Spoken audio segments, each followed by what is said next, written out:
Debit credit இன்னும் clear ஆகலையா? அப்போ இந்த வீடியோ உங்களுக்காக தான். இன்னைக்கு அதை ஈஸியாக புரிஞ்சுக்கலாம். Welcome back to our channel. Last வீடியோவில் நம்ம கோல்டன் ரூல்ஸ் ஆஃப் அக்கௌண்டிங்கை பார்த்தோம்.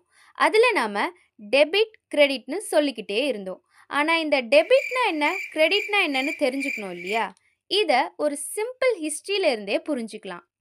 டெபிட் என்ற வேர்ட் லாட்டின்லேருந்து வந்தது. டெபரே அப்படின்னு சொல்லுவோம். அதோட அர்த்தம் ஓவ்டு, நாம கொடுக்க வேண்டியது.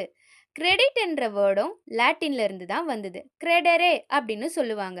அதோட அர்த்தம் ட்ரஸ்ட் ஆர் பிலீஃப். சிம்பிளா ஞாபகம் வச்சுக்கோங்க. டெபிட் அப்படின்னா ரிசீவிங் சைடு. அசெட் இன்க்ரீஸ் ஆகுதா, டெபிட். எக்ஸ்பென்சஸ் இன்க்ரீஸ் ஆகுதா, டெபிட். கிரெடிட் அப்படின்னா கிவிங் சைடு. லயபிலிட்டி இன்க்ரீஸ் ஆகுதா, கிரெடிட்.